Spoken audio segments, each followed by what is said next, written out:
compañero Ricardo Sevilla, coordinador de investigaciones especiales en Regeneración MX y miembro de esta familia sin censura. Querido Ricardo, ¿cómo te va? Te saludo con mucho gusto. Buenos días. Buenos días, público memorioso, querido Vicente. Pues aquí en ya vísperas de que termine este 2021, un 2021 que ha sido plétora en experiencias políticas, económicas, sociales, culturales y que está consolidando un gobierno hecho para los pobres, planeado así desde aquellas campañas de López Obrador que le fueron arrebatadas por el PRIAN, pero que ahora se consolidan. Él nunca engañó, él nunca mintió, jamás dijo que iba a gobernar para las élites, jamás dijo que iba a gobernar para esos grupúsculos, al contrario, se los advirtió, dijo que iba a gobernar para los más pobres, para los más necesitados, para los grupos vulnerables, y lo está cumpliendo cabalmente. Ayer me llamaba muchísimo la atención esa mesa que después de las mañaneras se lleva a cabo en Latinus, pues ya sabes, esa empresa encabezada por la familia Madrazo, de cuño priista, pero también pues tutelada por los mismos parásitos de siempre. Sí, son unos parásitos que han vivido de fideicomisos, y me refiero pues a esa mesa de Héctor Aguilar Camín, de Chucho Silva Herzog, de Amparo Casar, y bueno, pues coordinada o presentada a modo por ese personaje inefable que es Carlos Loret de Mola. Y bueno, hoy el presidente de la República se refirió pues al grupo Reforma, y en el espacio de quién es quién en las mentiras, pues salieron a relucir varias de las mentiras, pero no es la única vez. El periódico Reforma, esta empresa de la familia Junco de la Vega, se ha encargado de difundir mentiras. ¿Cuándo? Desde siempre. Este periódico es uno de los más asquerosos que hay. Sí, es uno de los más asquerosos, y yo lo compararía con aquel periódico de la Organización Editorial Mexicana que se llama La Prensa. Ese que tiene el eslogan que dice: La Prensa, el periódico que dice lo que otros callan. ¿Y por qué lo callan? Por pudor, porque no son tan asquerosos. Y hay que recordar, público memorioso, que el periódico Reforma, pues son 4 periódicos, pero 2 aquí en la Ciudad de México han sido los más escatológicos. El Reforma, con su creación de opiniones lesivas a la democracia, al pueblo, elitistas. Hay que recordar a quién tiene ahí escribiendo, a quién tiene ahí bien pagando: a Sergio Sarmiento, este personaje que, pues bueno, acompaña del brazo, por órdenes de Ricardo Salinas Pliego, al decaído y marchito premio Nobel español peruano Mario Vargas Llosa, que lo lleva aquí, que lo lleva allá. ¿Por qué? Porque está recibiendo todavía órdenes de Ricardo Salinas Pliego. Y bueno, este personaje escribe ahí en Reforma. Denise Dresser escribe ahí en Reforma.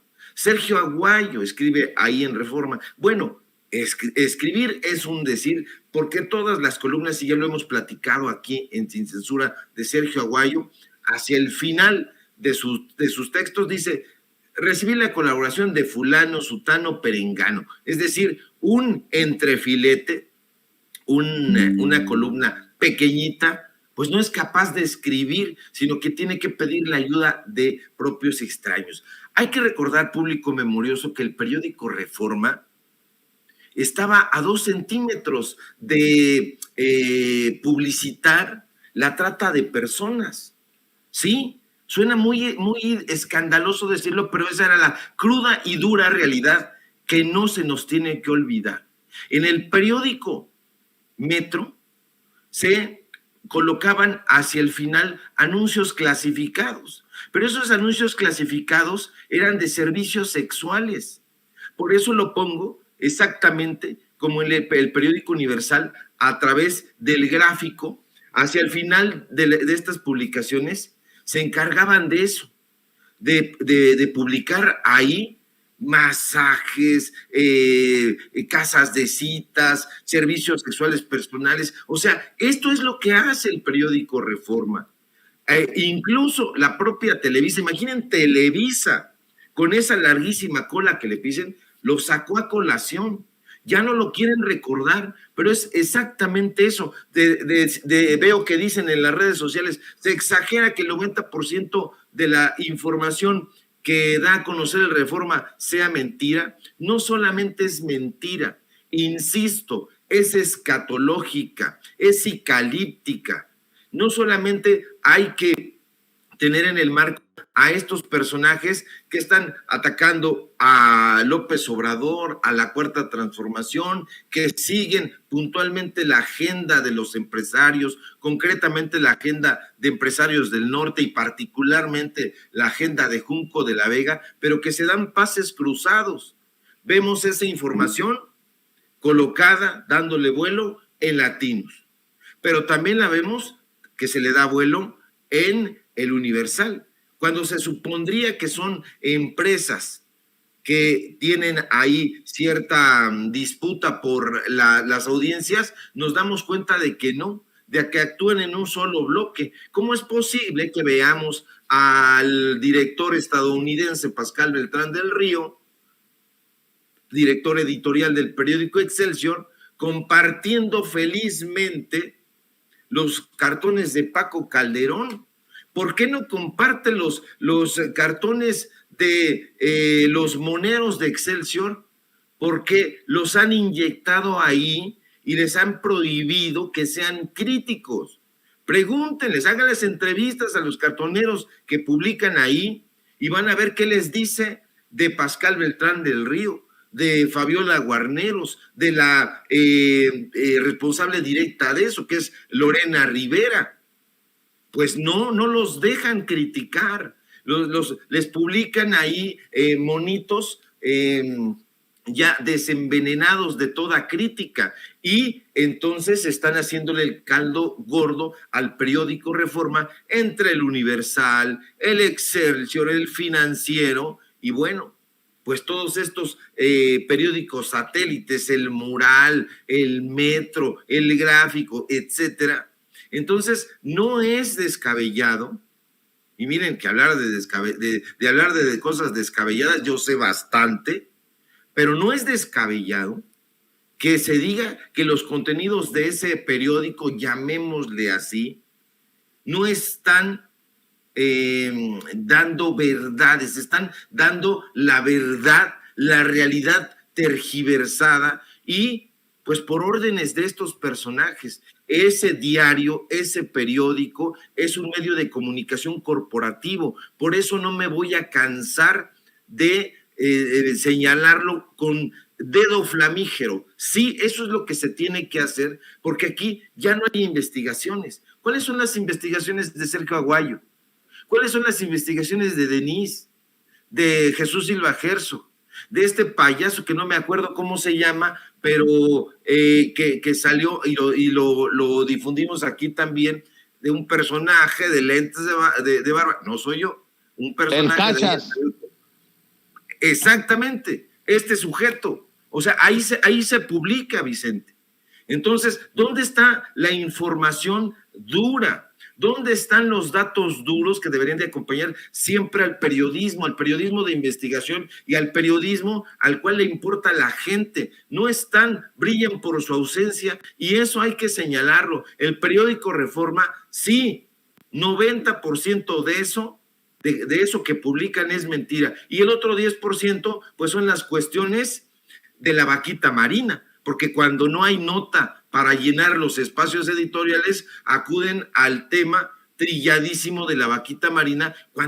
¿Cuántas cosas hay que dar a conocer del pueblo? Y ellos dicen, no, bueno, pues ¿con qué llenamos? Pues con el asunto de la vaquita marina. Y lo hacen ahí, lo hacen en Excelsior, lo hacen ahora también en el Heraldo de México, porque hay que recordar que todos estos personajes están siendo reciclados. Si nos echamos un clavado al periódico Excelsior de hace 2 años, nos vamos a encontrar que ahora en el Heraldo, pues a ellos los contrataron allá y resulta que están llevando a cabo el mismo modelo de fake news, y eso hay que decirlo, hay que presentarlo y que la audiencia sepa con quién se está desinformando.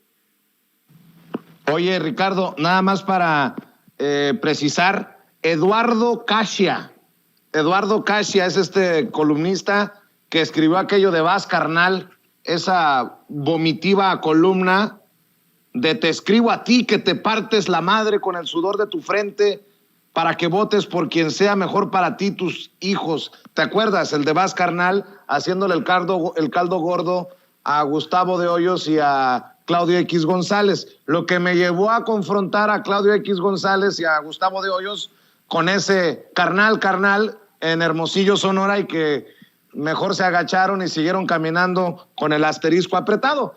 Y nada más para que veas, mencionas a este personaje y ayer le di retuiteé a una tuitera que se identifica como Tania, que dice, fue un año difícil, pero al menos no escribí esto, y comparte precisamente la columna para que veas la mierda que publicó el periódico Reforma. Perdón por decirlo así, Ricardo.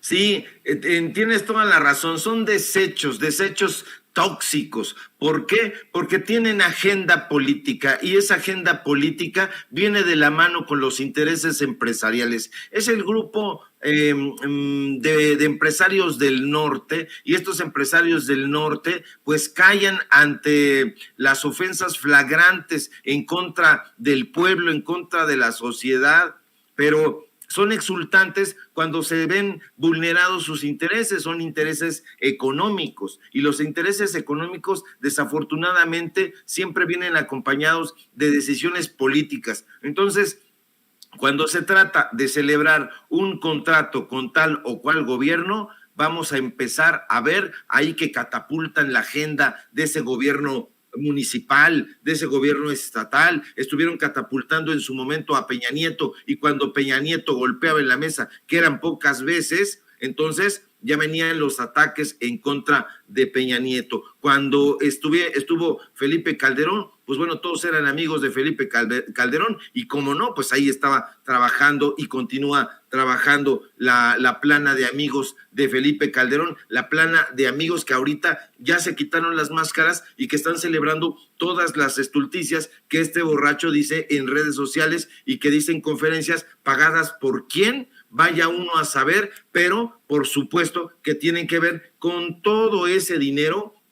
que se llevó a sus arcas, que se robó durante el tiempo en que estuvo usurpando la presidencia de la República. Entonces, esto la gente lo tiene que saber, y ya lo sabe, porque el público es memorioso. Eso de que el pueblo tonto, el pueblo no es sabio, y todas esas burradas y asquerosidades que publica Guillermo Sheridan Prieto en el periódico hermano, llamémosle así, porque publican exactamente los mismos del mismo grupo, que es el periódico Universal de Eli Ortiz. Pues bueno, ahí vemos ahí a estulticias como esta de Eduardo Casia o Cachia, o vaya a saber cómo se pronuncia, pero este tipo de cosas son las que publica el periódico Reforma. Entonces no nos llamemos a extrañamiento cuando las leamos y las padezcamos.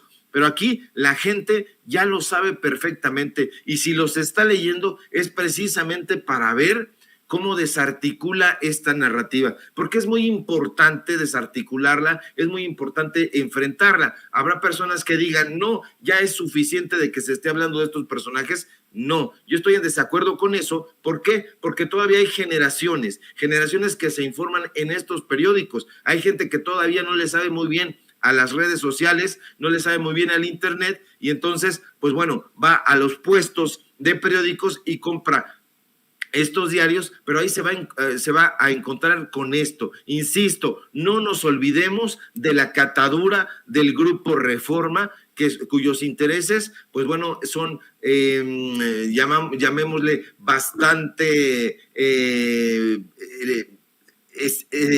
son como una liga, se estiran a favor de tal o cual personaje político, de tal o cual empresario, dependiendo de si le sirven esos intereses, y si no le sirven, entonces los vamos a ver ahí ventilados en el Templo Mayor, como pasa también en el Trascendió de Milenio, como pasa también en los frentes políticos del periódico Excelsior. Entonces hay que tener mucho ojo con eso y hay que alertar a la población para que se venga a estos espacios independientes, estos espacios informativos que no tienen línea editorial y que justamente por su riqueza, por ser tan heteróclitos, personalidades de distintas filiaciones, de distintas formaciones, vienen aquí, expresan su opinión, dan un contexto muy interesante que habría que impulsar mucho más y dejarnos de estar escuchando a estas mismas vacas ya viejas y marchitas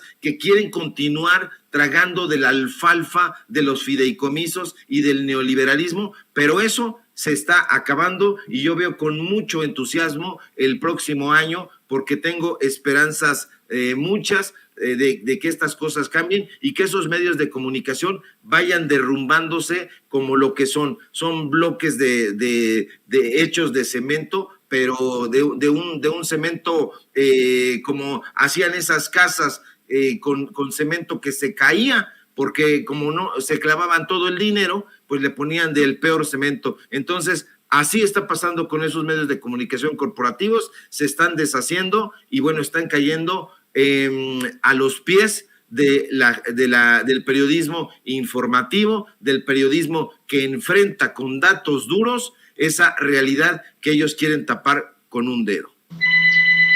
Permíteme, mi querido Ricardo, apoyar con dos ejemplos esto que estás analizando del periódico Reforma. Déjame contribuir con dos ejemplos. Uno, porque lo sugiere, nótese mi sarcasmo, Fernando Belaunzarán, que dice: es preocupante la estela de odio desatada con las calumnias e infamias que lanza López Obrador desde sus mañaneras. Lean a Sergio Aguayo, quien al parecer cerró su cuenta de Twitter por los ataques, insultos y amenazas recibidas. Odios mexicanos, publica en el periódico Reforma Sergio Aguayo, el académico, al que solo le faltó llamar a Andrés Manuel Díaz Ordaz. Dice: el rencor sigue su marcha incontenible. ¿Qué hacer? Imposible saber si en algún momento nos deslizaremos por el abismo, dice Sergio Aguayo. Pensaba dar por concluido el intercambio de opiniones con el presidente. Fue áspero, pero sin injurias. Añado esta columna por tener evidencia empírica de que las mañaneras son uno de los detonadores del odio en redes sociales. El miércoles 8 de diciembre publiqué la columna Ecos del 68. Hacía algunas comparaciones entre el 68 y el conflicto en el CIDE y llamaba al diálogo. Recibió poca atención en redes. 2 tuits sabatinos incrementaron el interés durante el fin de semana. Primero fue Reforma recomendando la columna. Luego una cuenta me botaba al basurero de la historia y descalificaba a los académicos del CIDE por privilegiados. Repercutió con moderación. Eso cambió a partir de la mañanera del lunes 13. En ese espacio el presidente me tachó de intelectual deshonesto porque lo comparé, según él, con Gustavo Díaz Ordaz. Respondí con un tuit negándolo. Jamás lo he equiparado porque Andrés Manuel López Obrador nunca ha sido un represor. Sí dije que algunos sectores de la 4T, señalé a CONACYT, replicaban actitudes del 68 al descalificar a la comunidad del CIDE, tomar decisiones autoritarias y rehusarse al diálogo. El Colegio de México es, como el CIDE, una institución pública de investigación y docencia de excelencia. Ahí coordina un proyecto encabezado por Gabriela Cruz Alonso sobre el odio en redes. Pedí una opinión a su equipo y la respuesta fue un caudal de cifras según las cuales antes de debutar en la mañanera, mi columna recibió 17 insultos. Después de ella fueron 3,110 en un lapso similar. 140 mensajes son particularmente agresivos y algunos podrían ser considerados delitos. Próximamente se publicará toda esta investigación que confirmará lo encontrado en otros análisis en curso. El estudio de odio en Twitter y otras redes permite identificar una secuencia. Quienes participan en la vida pública pueden detonar oleadas de descalificación o respaldo en las cuales influyen cuentas dedicadas profesionalmente al insulto o al apoyo. Es cierto que en la inmensa mayoría de los tweets no aparece una amenaza directa, pero la sistematicidad y frecuencia a través de la cual se detona el insulto puede llegar a ser tanto más intimidante que un mensaje que atenta contra la vida de uno. Por eso es que se trata de un tema de preocupación universal. Hay momentos en que las descalificaciones se traducen en amenazas físicas. En mayo de 2020 amagaron a Reforma con poner una bomba y en octubre de 2021 amenazaron de muerte al hijo de Lili Téllez. Como ambos habían sido señalados como adversarios de López Obrador, este reaccionó pidiendo inmediatamente mesura a sus seguidores. Algunos lo escucharon, otros lo ignoraron. Cuando el rencor se desboca, es difícil regresarlo a la madriguera. El odio en México tiene una larga historia. Uno de los momentos cumbre fue la abyecta campaña de difamación lanzada por Felipe Calderón contra López Obrador en 2006. La denuncié en mis columnas de aquel año y la demostré en una obra posterior, Vuelta en U. Resulta natural que esa experiencia haya dejado una mancha indeleble en el estado de ánimo del actual presidente. Eso no justifica la ligereza con la cual lanza acusaciones sin sustento. El rencor sigue su mancha incontenible hacia lo desconocido. ¿Qué hacer? Me permito un párrafo con reflexiones personales. Asumo la inevitabilidad de la crítica, pero rechazo las descalificaciones sin fundamento. Ni he comparado al presidente con Díaz Ordaz, ni me beneficié en el viejo régimen, ni defiendo con mis textos algún privilegio. La era digital ha exacerbado los rencores porque Twitter y otras plataformas digitales lucran con los excesos y evaden la transparencia y la rendición de cuentas, y porque nuestros organismos públicos se desentienden de incursionar en un terreno espinoso y sin legislar. La violencia verbal es la antesala de la violencia física, aunque es imposible saber si en algún momento nos deslizaremos por el abismo.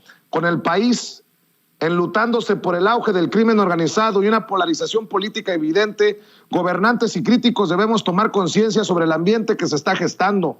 Son momentos para el escrúpulo en la fundamentación de lo escrito y dicho, pulcritud con los adjetivos y respeto a la dignidad del otro. Y cierra diciendo, colaboraron los integrantes del proyecto Odio y Concordia del Seminario sobre Violencia y Paz en el Colegio de México. Pues yo aquí, si he usado adjetivos, es de deshonesto a el académico Sergio Aguayo por haber escrito inexactitudes, para ser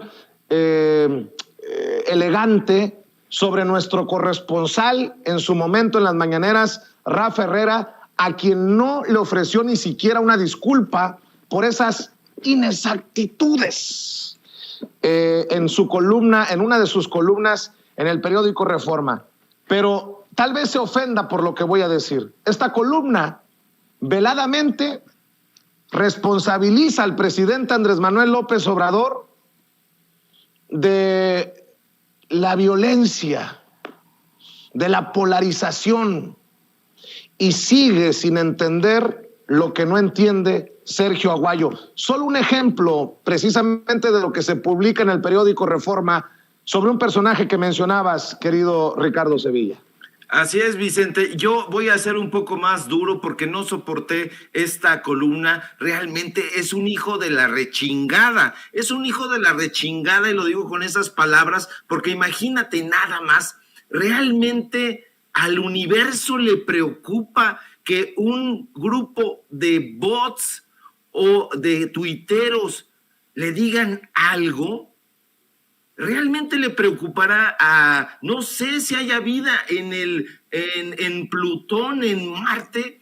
Pero no dice que, esto que dice, por eso es que se trata de un tema de preocupación universal. Universal en el universo, ni siquiera mundial, ni siquiera nacional.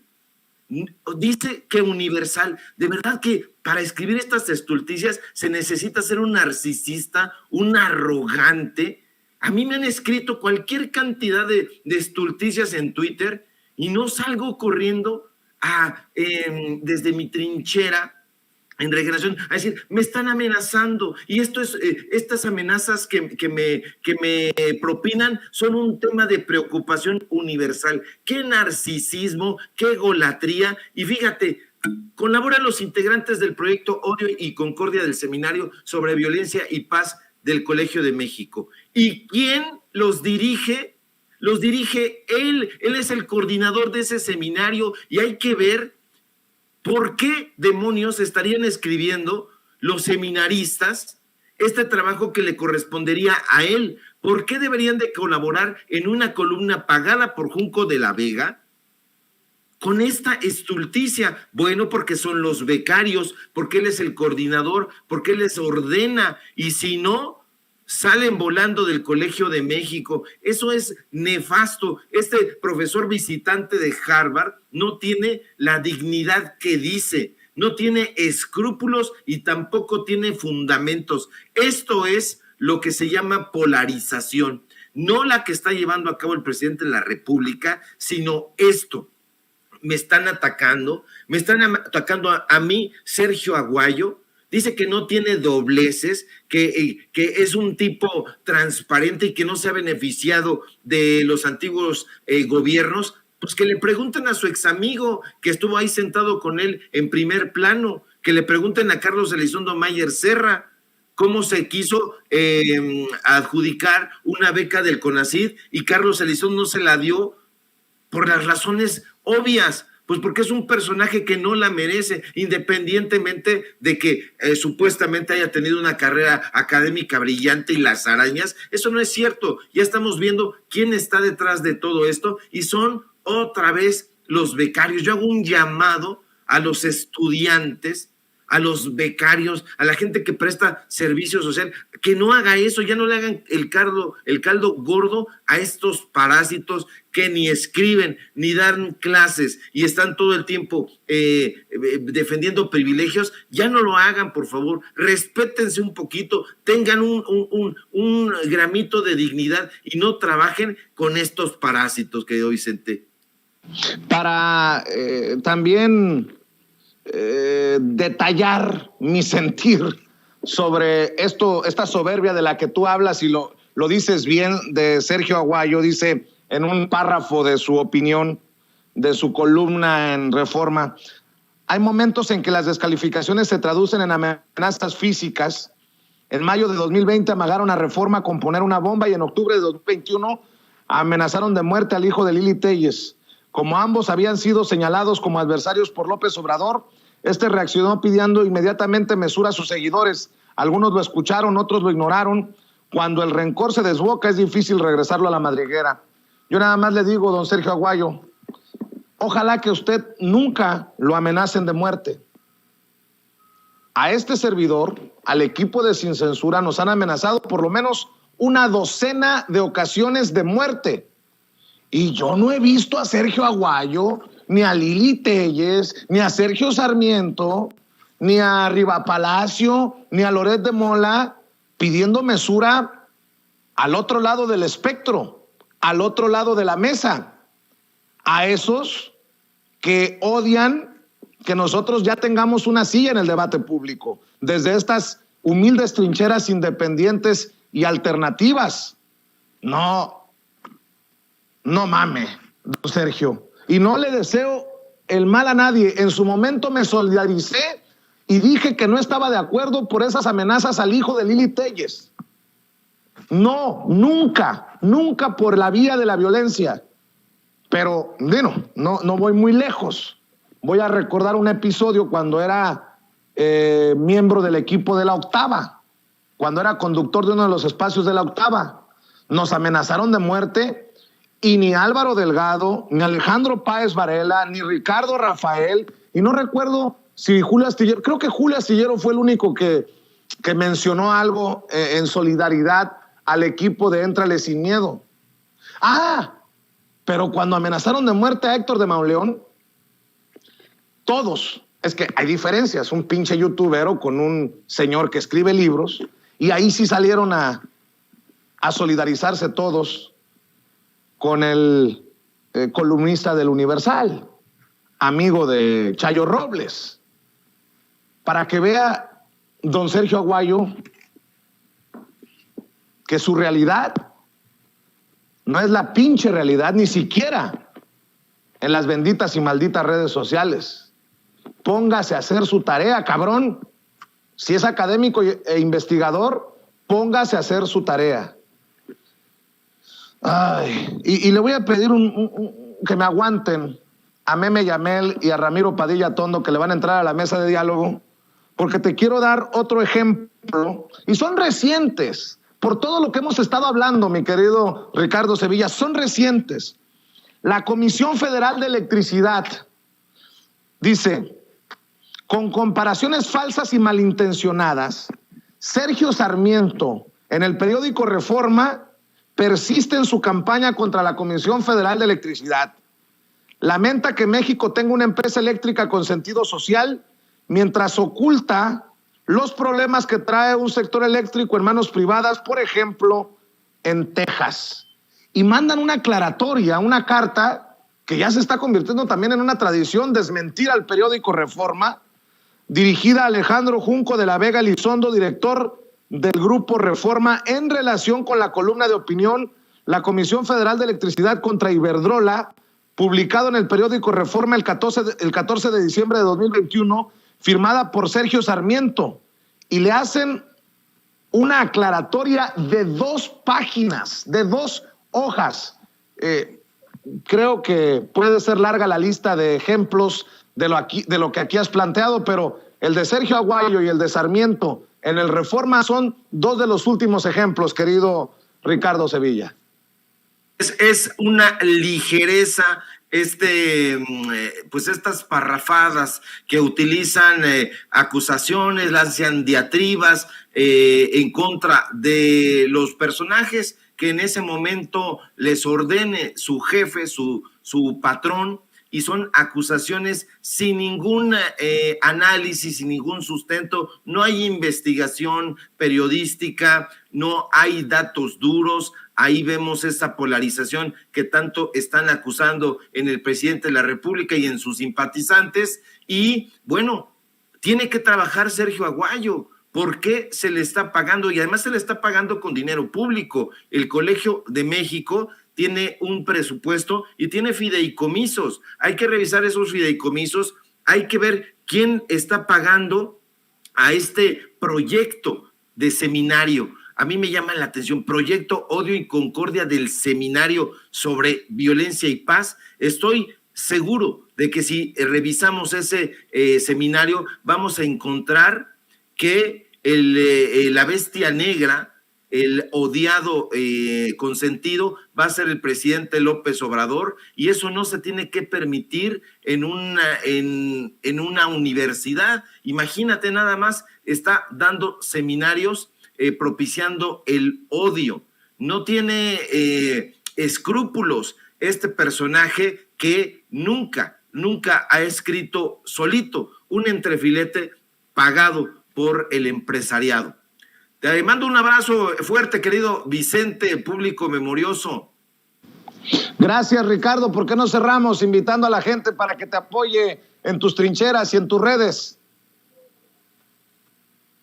Por favor, en Twitter, @SevillaCrítico, en Facebook, Ricardo Sevilla, así nada más, y en Regeneración MX, donde estamos dando a conocer precisamente investigaciones especiales que en mi caso, pues escribo yo solito, sin ningún tipo de seminario y sin que nadie me lo pague. Yo solito lo firmo y soy responsable. Y bueno, pues muchísimas gracias por el espacio y por el apoyo que nos están dando. Se necesita en estos espacios noticiosos. Síganme por favor también en los datos duros. Hoy tenemos programa de 4 a 5:30 y aquí en Sin Censura nos vemos en punto de las 11. Un fuerte abrazo a ti, al público, a Ceci ahí en los controles. Muchas gracias al maestro Ricardo Sevilla, coordinador de investigaciones especiales en Regeneración MX y miembro de esta familia Sin Censura. Ya se están acomodando en su asiento respectivo Meme Yamel, el maestro Ramiro Padilla Tondo, la diosa poblana y el sensei, para dejar la víbora chillando en esta mesa de análisis, en esta mesa de diálogo que se viene. Saludo con mucho gusto a nuestra corresponsal Meme Yamel. ¿Cómo te va, Meme? Un abrazo. Un abrazo, mi querido Vicente, ¿cómo estás? Muy buenos días. Como digo yo, muy buenas las tengan y mejores las pasen. Ya estamos en el Guadalupe Reyes, ya qué más da. Ya estamos a unos días de Navidad. Ya, yo solo quiero preguntarte, mi querido Vicente, si tú estás dispuesto a audicionar para un spot, porque como que te veo mucho en el mood navideño y el PAN acaba de lanzar un spot con Santa Claus. Entonces, no sé si quieras entrarle también a esta dinámica. Vaya, el mood navideño contagia. A ver, ¿ya lo tenemos? ¿Podemos por cuestiones de derechos en música y estas cosas o hay riesgo de que nos chinguen? A ver si Toño me confirma, porque si le entramos a esto del spot, a ver, mi querido Toño, ¿ya lo revisaste?